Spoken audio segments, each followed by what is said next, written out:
Are you on the edge of your seat? Because we're about to sound off with Kevin Williams, covering today's latest trends in location-based entertainment. Brought to you by the LBX Collective, your community to connect, engage, and inspire. All right, everyone, let's buckle up. All right. Well, welcome everybody to the latest Sound Off with Kevin Williams. This is number 92 for September 30th, 2025, moving directly and heavily into the fall. So, Kevin, how are you doing, sir? I'm doing well, though. Time is moving quickly. Everything seems to be in order towards the fun that we're heading towards in a couple of weeks' time. Yes. Well, given that, then, let's dive into how you're going to change my mind this week. Well, tricky one. While we're recording this, we're just at the tail end of holding the IALPA Amusement Expo Europe, and we're facing directly into the crosshairs of IALPA Orlando. And many companies are asking this question, which is it worth them going to the trade shows as an exhibitor rather than as an attendee? And I'm going to stick my neck out and say I think it is worth actually making the effort and exhibiting. Okay, well, that is not the direction I thought you were going to go. So I was getting ready to fight you a little bit, but no, I mean, so it depends on the trade show. It definitely depends on the trade show.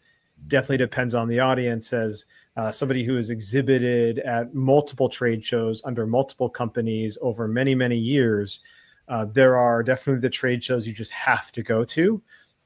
They're the trade shows that are beneficial to go to, and then there are the trade shows that are actually complete shit. And I've exhibited at all of them, and there are those in our industry as well. Again, depending on the type of, depending on what your target audience is. Now, many of our viewers and our listeners will know that I come from a long background being in this industry. I actually, the first exhibitions I actually went for in the amusement sector was in 1989. It was the first ever event that I ever went to, which was the London Amusement Trade Exhibition. Fantastic baptism of fire. I have done every type of exhibition. I've done the town hall special to the multi-million-dollar or billion-dollar, in IALPA's case, convention. There's some lessons that you need to learn. There is no such thing as a good exhibition to go to or a bad exhibition. There is the right exhibition, which is what the hell do you want to get out of your attendance there? I learned a long time ago that I do not want to spend 3 days standing on a booth watching people go by and manhandling the odd individual that is stupid enough to slow down long enough to be pulled onto our booths. I don't do that. Those days for me didn't start, and they're not going to. For me to be on a booth, there's a specific reason. Either I'm having a meeting, I am watching a press launch or an event, or there is something else happening on that booth. I'm trying out the product. That is okay for me as an advisor and as a consultant, but for most people, they have a product or a service that they're trying to sell. And that means making a decision about, do you exhibit? Do you share exhibition space, which is something that some companies don't think about, which is if you have a larger partner, then you place yourself on their booth, but it gives you the autonomy to move around. And then finally, there's the last option, which is briefcasing, which is traveling the the floor of the show and just doing business as you bump into people and mixing and stuff like that. Many of the trade associations look down at briefcasing. They want you to have an exhibition booth. If you're not exhibiting, then they want you to be just part of the attendees' point of view rather than selling or doing business. All I will say now is that every company that is looking to exhibit in 2026 better reevaluate the reasons why they're going to these exhibitions and why they're exhibiting, rather than just doing it because it is the biggest show to attend every year. Yeah, certainly. And I would also say, if you are going to go to these shows, then you better put in the effort to actually make a good presence and really execute and drive the ROI from those shows. Now, I will say, as somebody who has a physical product that's going to be exhibiting at this IAPA Expo show, it is a great opportunity for people to put on the product, use it, ask questions, really try it out. Great. But LBX Collective also has a booth at the show, and I will probably not be in that booth the entire time. There will be a video playing things, there'll be some information. It's more of just a visibility and exposure to a broader audience and a broader market. And oh, by the way, we will also still have our cocktail happy hours happening in, our speakeasies happening inside of our booth, hidden away from, everybody else. And so we'll be definitely doing those again this year. But it's just more of a social gathering opportunity while at the show. So again, really thinking about why you're doing the booth, what you intend to do because you're actually exhibiting there will really make sure that you get the ROI out of the spend and the time and the effort. One free piece of consultancy for all of our viewers and listeners.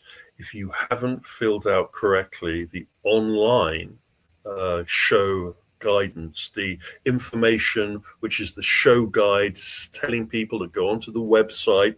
I've just been on the website for IALPA Europe, and at least half of the companies that exhibited at the show didn't fill out their show positioning or their show attendance, their show branding. That is going to last a lot longer than their show booth. And some people who even went to the show can't remember the company they saw, will then use the search engine of the exhibitor list, and they will come across a non-linked piece of nothing. That is a lost opportunity. And I wonder sometimes if the marketing teams are sitting on their laurels. Yeah, absolutely. And, we talk a lot about this on, Sound Off or on the LBX show, but we talk about making, if you are a venue and you're getting ready to open, you should have your marketing and your website done far in advance of opening. This is no different from effectively opening and being at an expo and being exposed. Have that done months in advance, as soon as you're able to go in, as soon as it's open, to go in and do it, because people start to look ahead of time at the things that they want to go and visit. And if you are just all blank in all the fields, then people aren't going to know enough about you to put you down as one of the booths that they want to actually go and visit. Well said. All right. Well, coming up after this break, we will dig in and dive into the trends. Intercard is the only cashless system designed, developed, and manufactured all under one roof. They introduced cashless technology to the amusement industry and have been leading the way for over 30 years.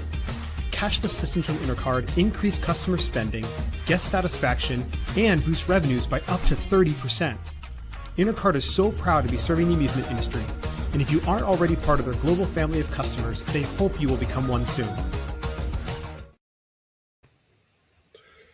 Anyway, jumping into the trending economy side of our conversation, and one of the big shocks for a number of companies in North America that depend on international individuals supplying support for their operation or as retained executives or sales team is the change in the H-1B visa.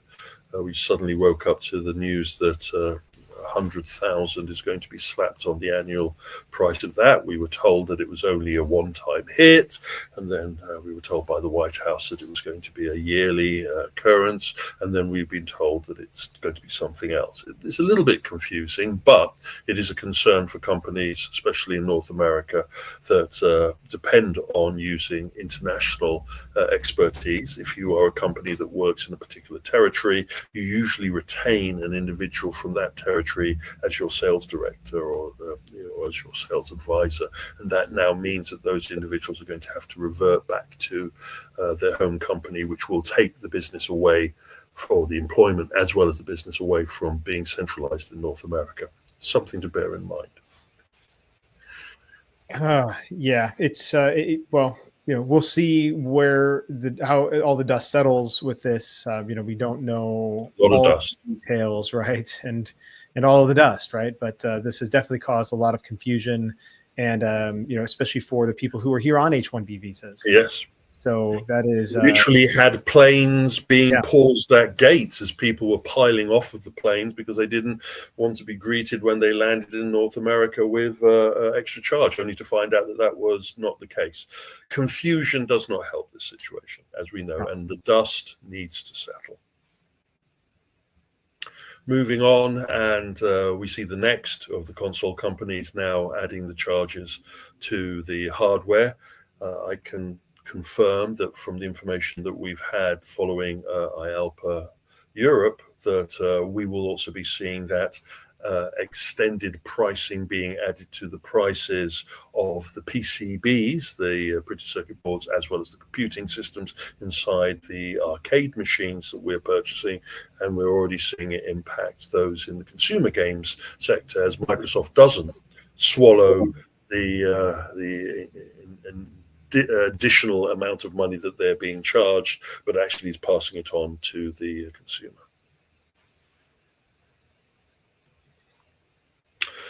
Anyway, jumping into the trending in the biz, and the big announcement that took place very timely while IALPA Europe was taking place was the announcement that our friends at the Legoland Group, the Transmedia Toy and Entertainment Corporation that offers its brands both for movies, video games, and theme park and location-based entertainment, have decided to take back control of their location-based entertainment chain, Legoland Discovery Center.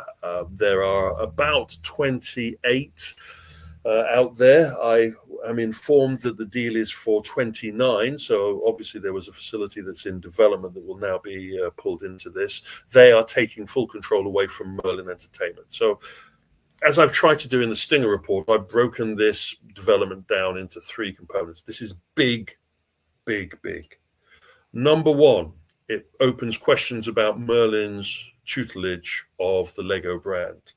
At the moment, Lego were operating the Legoland Discovery Centers, as well as the 11 Legoland Resort entertainment facilities dotted around the world. They still retain the ownership of the Legoland brand to be able to run the resort facility, but the Legoland Discovery facilities will now be taken over by a new entity run directly from Lego. Section 2.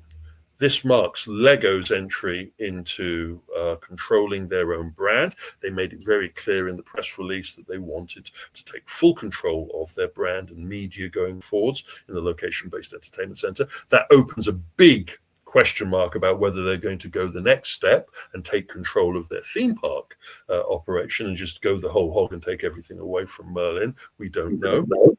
It's unknown.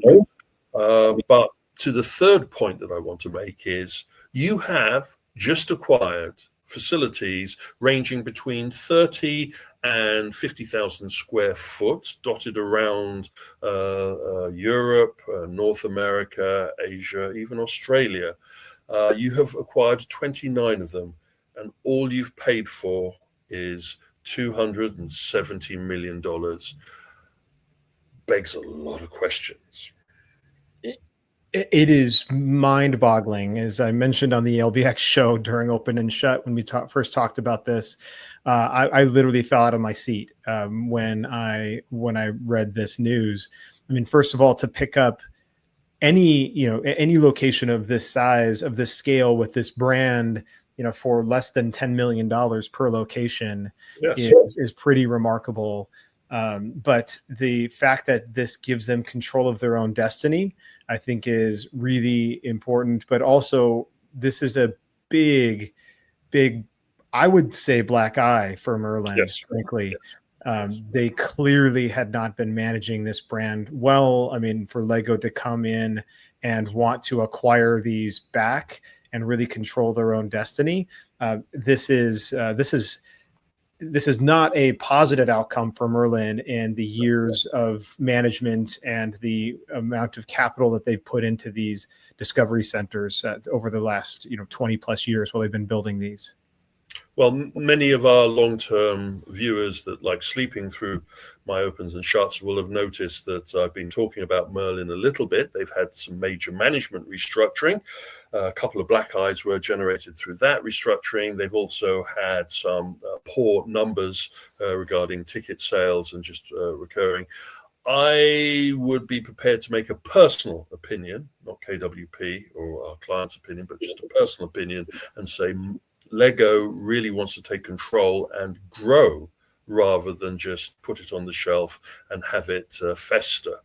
Their discovery center concept is a strong one. It is what I would call an indoor regional entertainment. It's a location-based indoor entertainment experience. It offers fantastic premise. It has interactive, immersive entertainments, or it did have, but it hasn't been seeing the love. And I would argue that a lot of the Merlin projects haven't been seeing the love. Now, the new CEO of Merlin will have to dust herself off and address this. The shareholders are going to be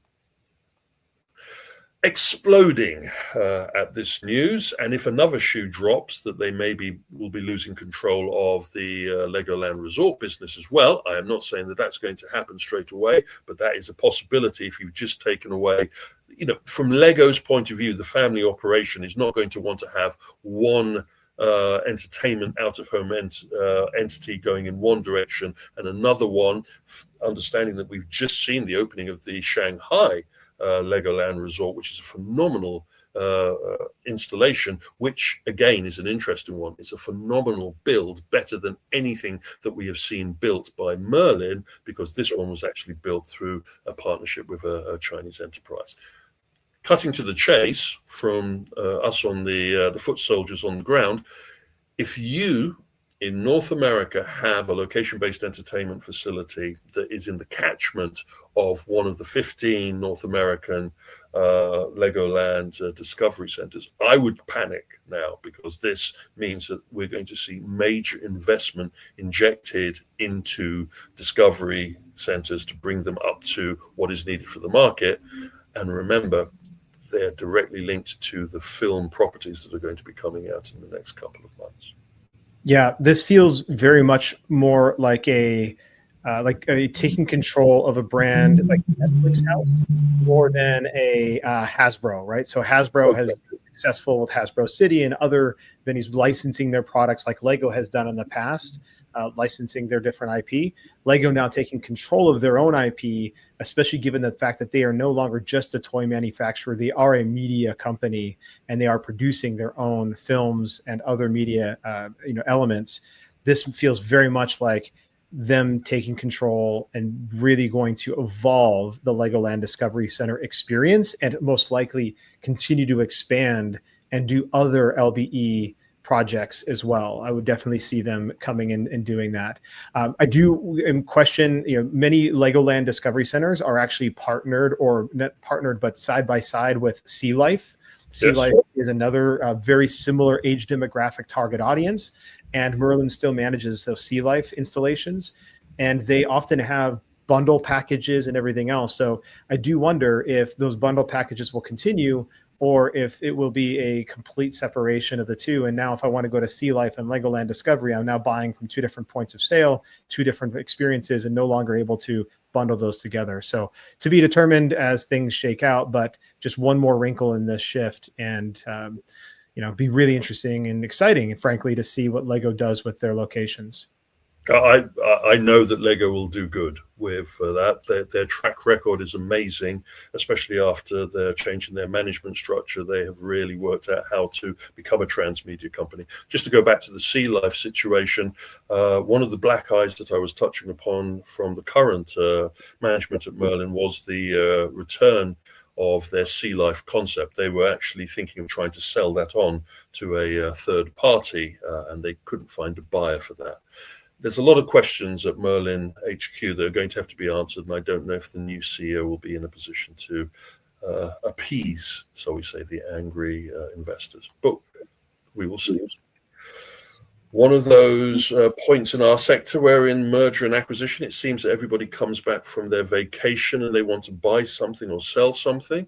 Roller acquiring the point of sale software platform company BookNow. Rather than showing my ignorance, let me hand it over to someone who has a much better perspective on this. Yeah, I mean, this is frankly also another massive deal, one that they kept very, very close to the chest. Very little news coming out about this in advance, but definitely a massive deal for Roller. Obviously, a big deal and opportunity for BookNow and the investors that had been in part of it. It gives them an exit, and it's exciting. But for Roller, this is a big shift, and frankly, a number of opportunities for them to collect not just customers, but technical expertise. One of the key things that BookNow is very sophisticated with is that they are connected to the Salesforce CRM. And so this gives Roller that expertise to be more deeply integrated and deeply connected to Salesforce. And that's not something you typically see in this industry. And that's one of the unique differentiators about BookNow software. And BookNow is in pretty some significant change. They're the booking system for Jump Yard, which is a major UK trampoline park system. They're the for Escape Entertainment, for Top Golf as well, and even for Six Flags at some elements of their booking engine. So, Gravity, we talk about Gravity on this show quite often. These are all different brands that have been using BookNow software that are now going to be Roller customers as that transition begins to happen. So this is the second major, I'll say, point of sale acquisition that Roller has made. The first one was Activate a couple of years ago in 2022.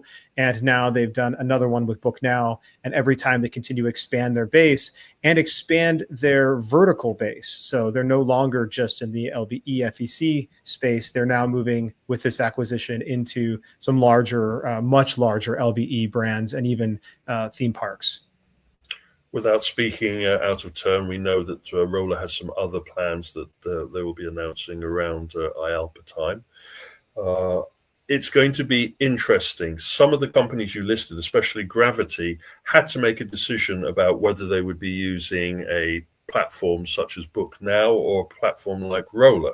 They're now going to wake up to the reality is that they, no matter what decision they made, they're going to be ending up using Roller. And again, we are about to see some churn in the CRM and the e-payment infrastructure business in location-based entertainment. It is a profitable business, but it also is a difficult business. And one company in particular is going through quite a churn in staff and upheavals. And I'm not going to mention their names at the moment. I was sharing a drink with some of their executives only a couple of days ago. But the end of the day, we're at that point where if you can shake this market up and then do some major acquisitions, then you can have one ring to rule them all. And that is very profitable business. Moving on, and we're at that point, as I was saying earlier, about redevelopments. Everybody comes back having read their novel by the swimming pool, and they want to reinvigorate themselves and they want to change their business, or they look in the mirror and they make some serious decisions about what they really want to do moving forward in the future of the sector. And Paul Williams, one of the leading CEOs of the amusement side in the UK, the head of Amusement International, Sega Amusement International, has decided that he is going to retire from his position with the company, and that has now thrown Sega Amusement International into some kind of flux.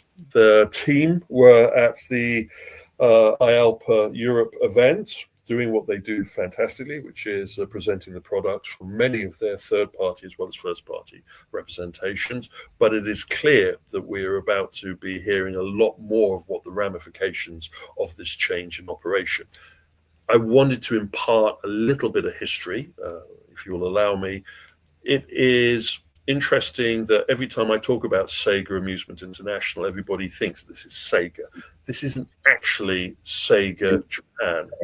This is a division that used to be part of Sega Japan's amusement division as a distribution satellite that was then broken into its own separate operation through a management buyout. And through that management buyout, it then became an independent that licensed the use of the Sega brand and properties for the product. And Sega Amusement International has been since 2015 this entity that is owned by Kaizen, but operates in the North American and European market as Sega Amusement International.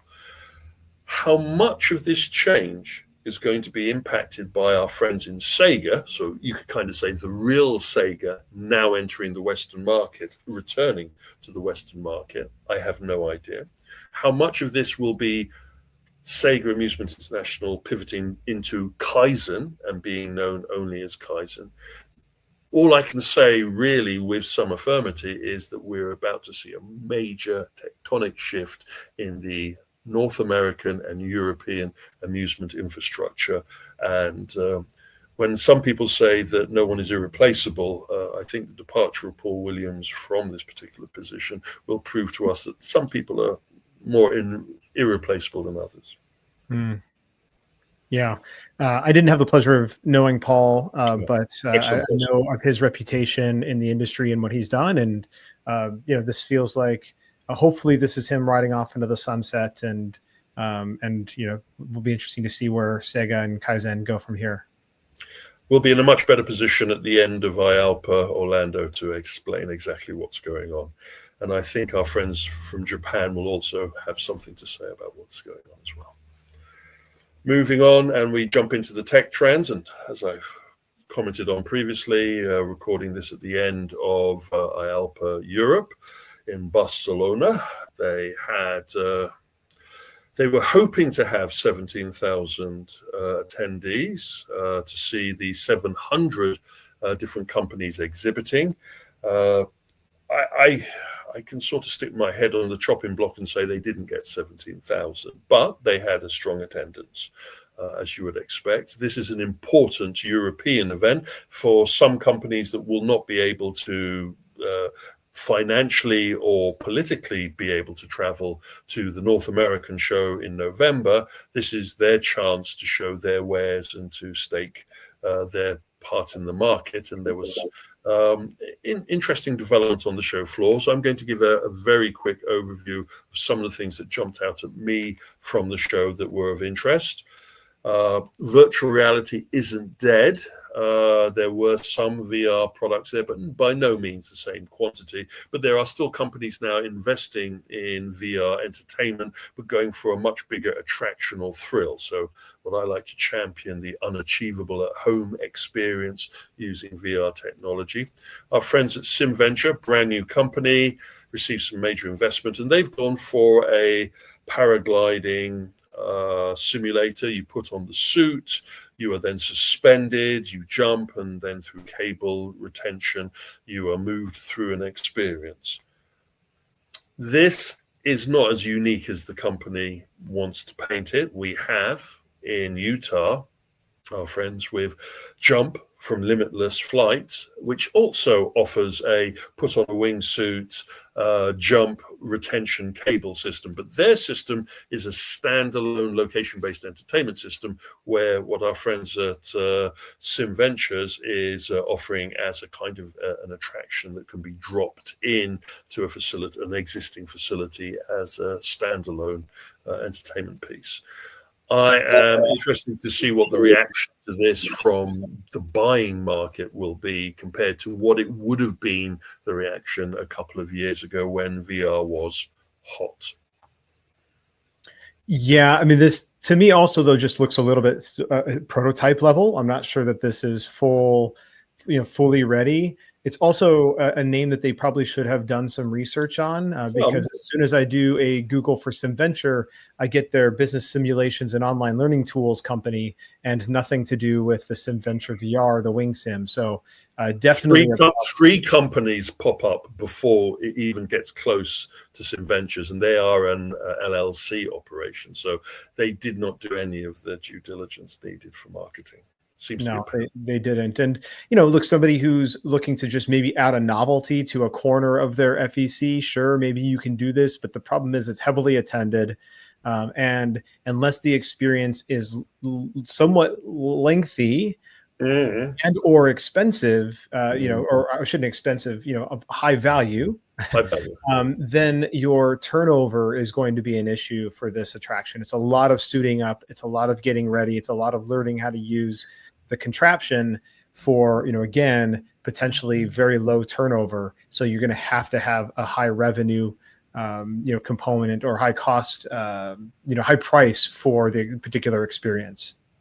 Duration, experience, repeatability, competition.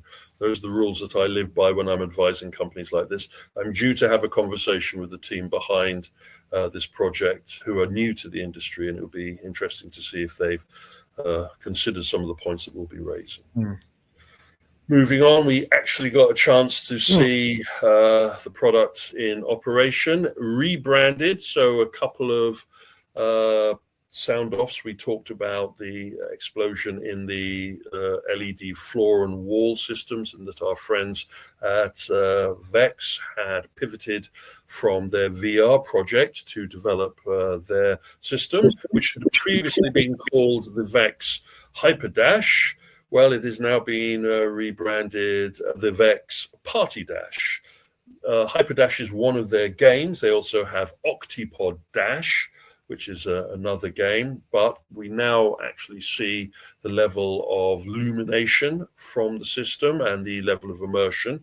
Obviously, it is not the same as the artwork that was rendered, but it gives us a better idea, and it fits clearly into the active floor and active wall business. There were a number of companies at IALPA Europe pushing the active wall ball throwing style systems from our friends at Neo Experience and all of the others. And it'll be interesting to see how the gameplay and the appeal value or curb appeal value for this particular system will fit into that market. Yeah, I'm excited to try this at IAPA Expo in Orlando coming up in just a few weeks. Well, a few months, I guess. We're still months. Not weeks. Don't rush towards it, please, God. No. Although I'm excited for it, but I'm excited to try this, and it's nice, right? And the fact that it fits in a similar footprint as the Pixel games, for example. So yes, it's larger than large format arcade game, but it's still going to not require a significant amount of space compared to maybe other VR, VR arena experiences. It's more in that small, medium size footprint.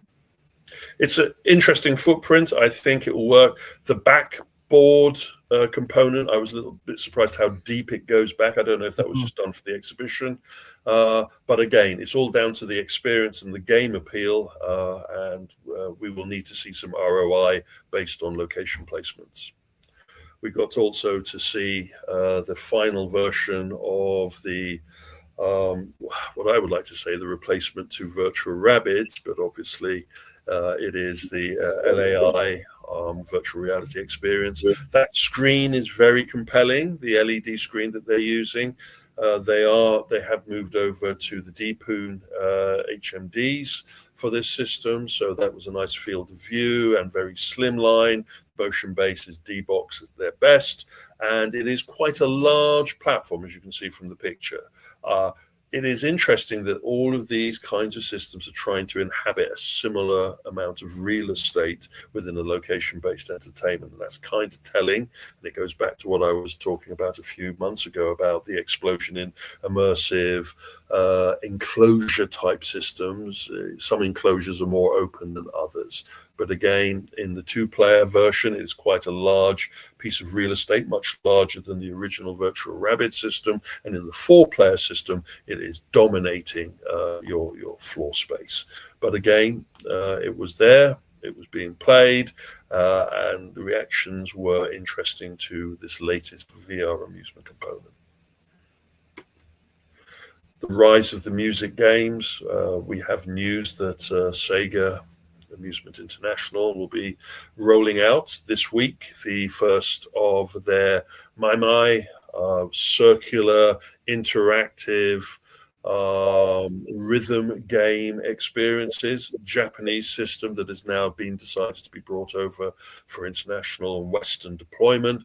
And surprise, surprise, the competitor in Asia to that system is now being brought over by our friends at UDC as a competitive distribution release. UDC is in an interesting position because they already present one rhythm game or music game system into the market with their partnership with Step Revolution and the Step Mania X platform. I think it's going to come home to many operators, if not now, definitely during November, that they had better shape up and have some music game systems in their itinerary. Yeah, absolutely. And it'll be interesting too to see if UDC gets some lift here because My DX is now coming into the US market. If their competing product gets some more interest, especially if My is, I don't know if it's exclusive to round one or round one just has the first ones they bought up the first ones into round one. Because sometimes Dave and Buster's will do that, right? They'll tie up something for 6 months or 3 months. So I wasn't sure if round one was doing the same thing with My DX, but I mean the viral fan base that exists around that game is phenomenal, and it'd be interesting to see if that carries forward and throughout the US as well.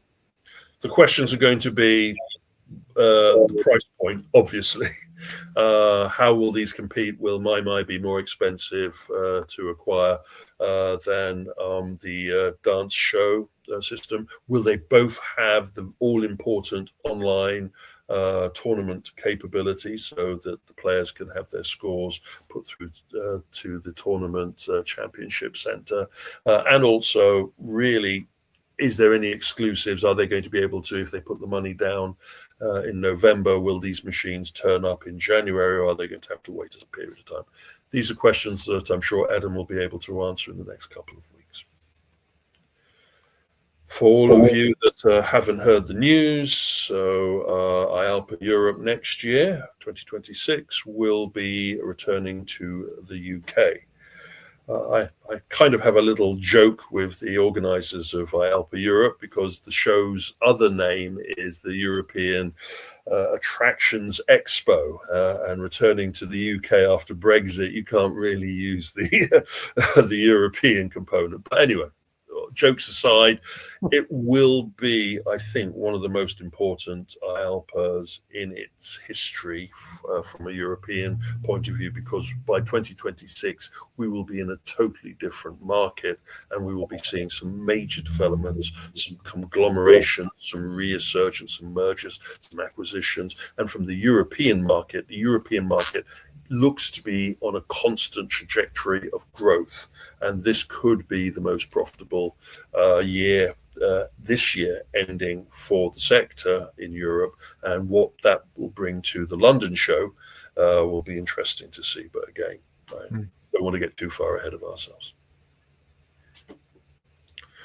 Away from what was not shown at IALPA Europe, and we have our friends at Versimmersive that have developed a trick-or-treat experience based on a film property which I am not familiar with. It's not in my bullywig. I'm not a horror fan. But this is interesting for me because I feel that augmented and mixed reality experiences for horror and scare experiences are much more compelling than virtual reality. Virtual reality, box on your head, you're in a total immersive environment, where mixed reality, you see the world around you and then you can use the digital scare tactics, as it were.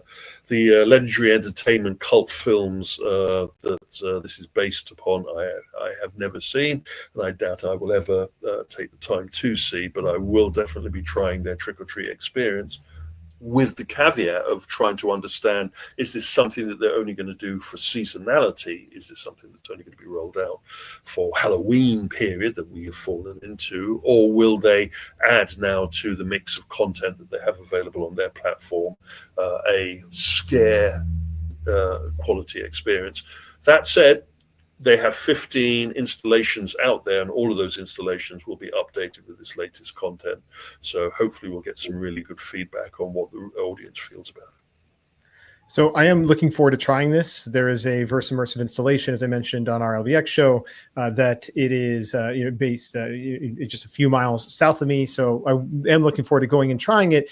And it's interesting too. This is the first IP partnership that Versimmersive has done with their Include platform, and so everything that they've done up to this point has been internally developed from a story and concept standpoint. And so to partner with an existing IP is it's a first step for them. And I think it's a good first step in the sense that it provides the operators who have deployed their Versimmersive installation inside their facility, gives them some seasonality and something that they can market as a seasonal attraction to drive people back into their venue.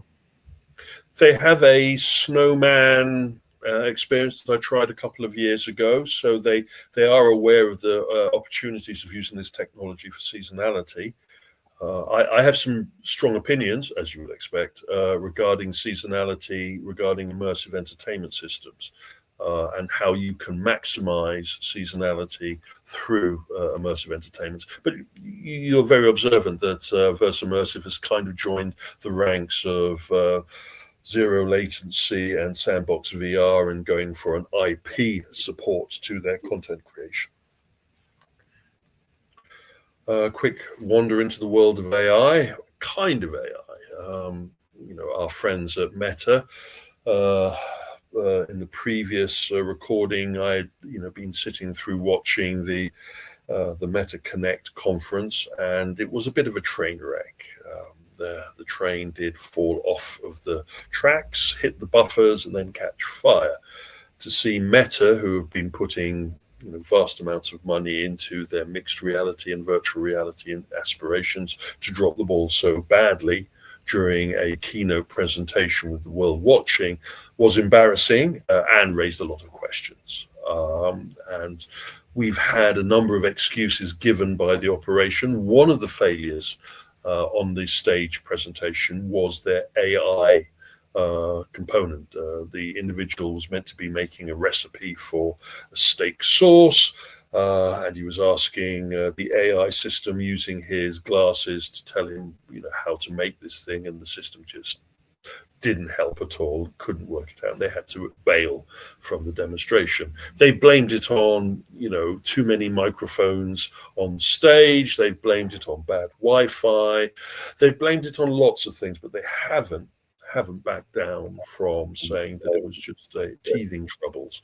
We now are at a point where these glasses, AI supported, are going to be rolled out across the market at the end of September. And if they're not ready for showtime, so many questions are going to be asked of Meta of what they've been doing with their $80 billion investment into this sector technology, because they pivoted from virtual reality to focus everything on their smart glasses. They've now injected AI into their smart glasses. And if they can't roll out something that's comparable and reliable and profitable, then the whole ball of wax could be falling in on them. Yeah, this is a big black eye for these guys. No pun intended, actually. But you do not schedule a live demonstration of your product in a controlled environment if you actually execute that live demonstration well. This is, I'm sure people have been fired over this experience, but this is a big embarrassment.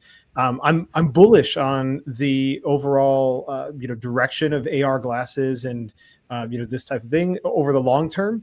But this was a mistake to go and try to demo something that clearly wasn't ready. Meta has laid off quite a lot of people, and a number of the individuals that were watching the demonstration live on a number of the forums that I was bouncing between during the event were eating popcorn and looking very smug. So I think they knew that the situation was going to happen.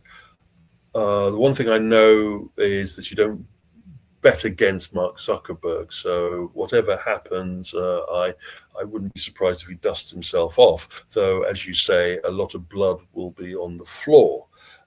regarding this moment.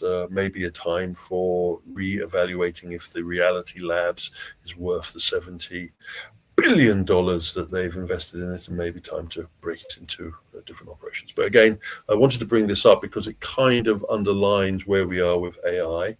One of the demonstrations that was given, funny enough, recorded demonstrations, was a Walt Disney Imagineer walking around Disney Park using the smart glasses to help steer her progress through and telling her where the best attractions are, and also offering advice for individuals that were either visually impaired or needed more information. Those are the applications of this technology that I will champion till the end of my days, as long as they get it right and as long as the hype is kept to a minimum. Anyway, moving on, and talking points, or a final point. One of the things I'd like to say is congratulations to our friends at Replay Magazine. They are celebrating their 50th anniversary.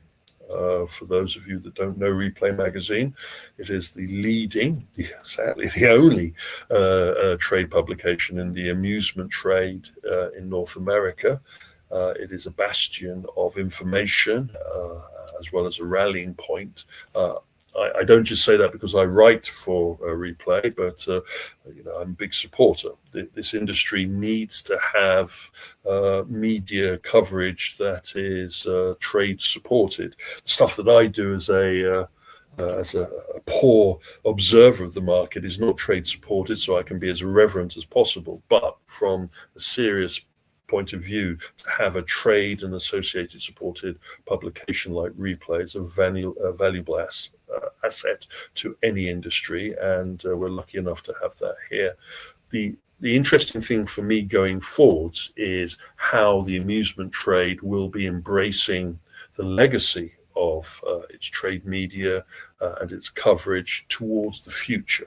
And one of the things that I'm involved with at the moment is discussions about what is the next step for the amusement trade internationally, not just in North America.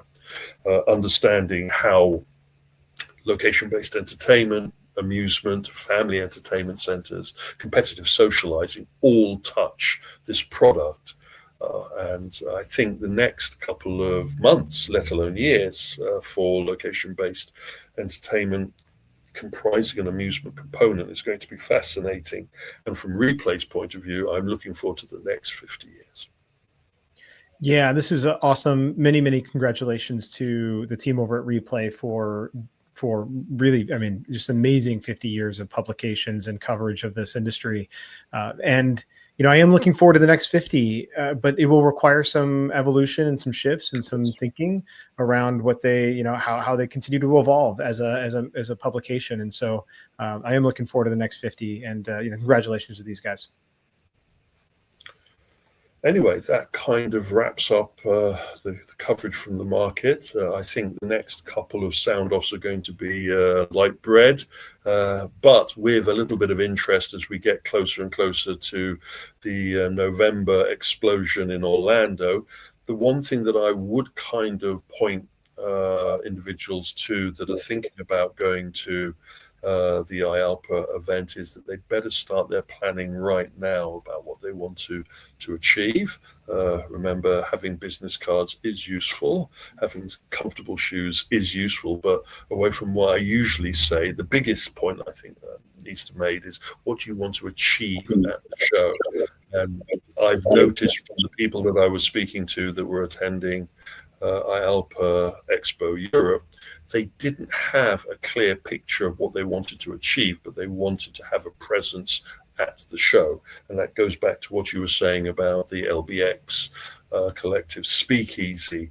It doesn't mean that you have to dedicate a member of staff to be chained to the booth, but it does mean that you need to have a coherent message that you get across, and that you need to have a private bar to keep Kevin happy. Absolutely. Hear, hear. All right. Well, this has been a fantastic sound off with Kevin. Thank you so much for joining us, everybody. We'll see you on the next one. Have a good one.